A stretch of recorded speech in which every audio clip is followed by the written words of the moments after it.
Hey everyone, this is Dave from wetflyswing.com. I wanted to give a quick shout out and let you know of a great podcast interview I did with Darren. This will be the first time it's published on iTunes, so would appreciate if you can take a quick look. I loved all the history Darren shares in this one, as you know, his wealth of knowledge. We are still in our iTunes launch phase, so please subscribe on iTunes and leave a review and let me know what you liked. Thanks a lot and see you soon. Hey Fly Tyers, Darren here. Welcome back to another fly tying tutorial. Today we're going to be tying something called the Deep Creek Leech. Before we get into it, I just want to thank our sponsor, Dave with Wet Fly Swing. Make sure you check out the podcast, and I've been enjoying it so far. I've had some excellent interviews from the likes of Jay Nicholas, Trey Combs, and others. So this week we'll be featuring the interview I did with him a while back, so make sure you check that out. So this is a Matt Ramsey pattern. He's a guide from Eugene, Oregon with the Two Dudes Flyfishing, along with another fella named Scott Nelson. This is a pretty simple leech pattern, and it's similar to the Starlite Leech and Hareball Leech. Those are two that I've featured on the YouTube channel here before, and we'll put links to those in the cards. Yes, let's have a look at the material list and get started.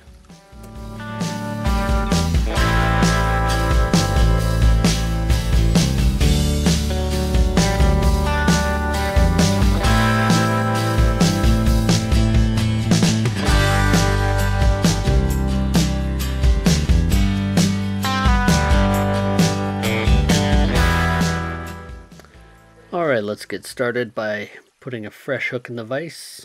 I'm going to be using one of the Superfly Heavy Wire Salmon hooks in a 1/0 here today. So just put that into the vise and tighten it up. And for thread, I'm going to be using a flat waxed nylon 210 denier, and this is number 501. I think it's fluorescent pink. I believe the original pattern calls for fluorescent red. It's a little bit different shade, but this is the one I've been using and been quite happy with it. So we're gonna put a barbell on here. I'm gonna be using a brass barbell.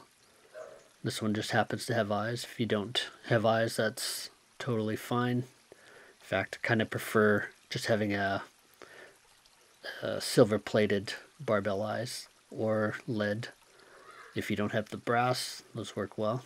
Typically the lead is going to be heavier than the brass, almost twice as heavy for the same size typically. So we'll just secure those with some cross wraps, and every so often we'll just make sure we pull that tight. Once we got that secured, we'll wind down just to the hook point. Just get a nice base layer of thread on there. Nice thing about the flat waxed nylon, you can lay the thread on fairly quickly. So I'm going to take a black zonker. I'm going to measure that out about the hook shank length, maybe a little bit longer. And I just like to taper the tip of that. Don't need to, that's just my preference. And about the length of the hook, that's where we're going to set our tie-in point. And I like to have a little bit extra leather just to tie it in, make sure it's secure there. Take our thread back up, and we're not going to put that right behind the eyes. We're just going to kind of set that back about 1 centimeter or 1/2 inch, and then we'll just wrap down over the fur and over the leather. Make sure that's tight in there. And next we're going to take a piece of oval tinsel. I'm going to use gold here today. Just a short piece we'll need. I'm going to tie that along the side of the hook shank.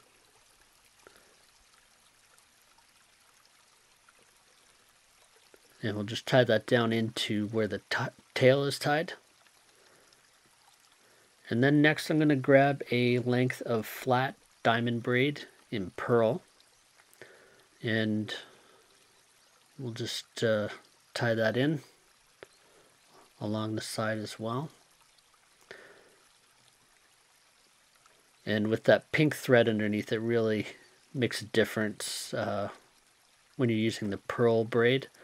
If you're using a solid color, it wouldn't really matter too much what you're using underneath. Just add a half hitch here just to keep that secure.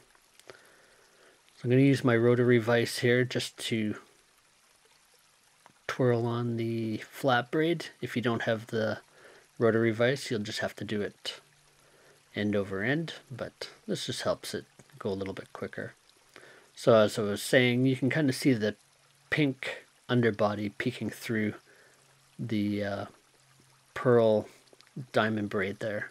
If I had a different color, it would change the color that you're going to see on the final product there. Like if I was using a white thread, you'd have a brighter finish. If I was using black, you'd have a darker, or any other fluorescent color would give it a different look. So cut that off. Now we're going to wind up our oval tinsel. If you don't have oval tinsel, you can use just a standard wire for this. And typically I try to keep around 5 to 7 ribs, just like to keep an odd number for some reason. It's a bit of a superstition perhaps, or a tradition, who knows. We'll cut off the oval tinsel once it's tied in. Next we're going to add a collar of rabbit. So if you have a cross-cut rabbit strip, that makes it a little bit easier, but I don't have that, so I'm just going to use a zonker. And what I do is I'm just going to turn that upside down, and I just tie it in so that when I wrap it, all the hairs kind of flow back.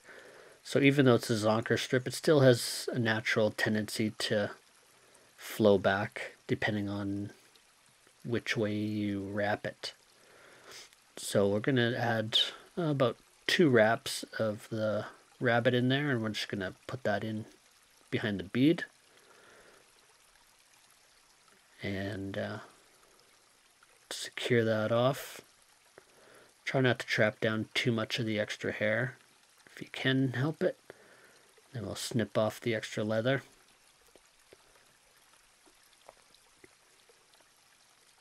And we'll just take a couple wraps to clean up the tag end there.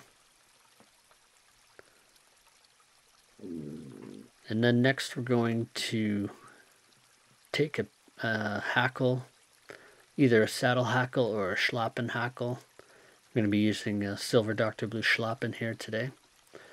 So for this I'd like to just pull the fibers back from the tip and then just tie it in by the area that is bare from the tip.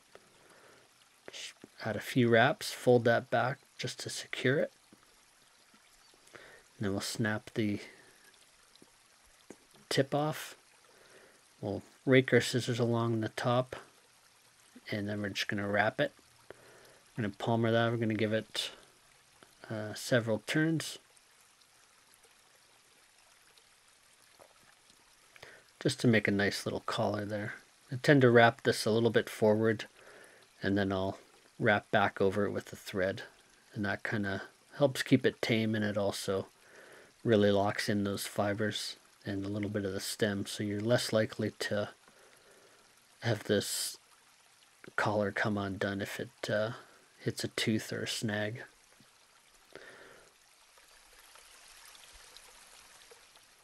Alright, and then we'll just trim off the excess. If you need to, this is a good time to add a few wraps just to clean it up, but I think we're looking pretty good here, so we're going to add a whip finish. And I've been typically finishing these off with a little bit of UV resin.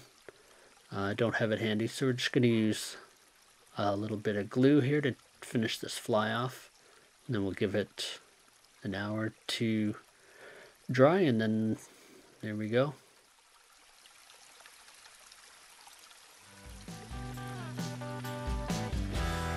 Hey fly tyers, thanks for stopping by and watching my fly tying video. Make sure you're subscribed and hit that bell icon to get notified on the latest fly patterns, tips, and reviews. If you enjoyed the video, take a second and hit that like button. If you have any questions or comments, you can post them below in the comment section. I'd love to hear from you. Thanks for your support of the channel, and until next time, this is Darren saying, keep a hook in your vise. Cheers.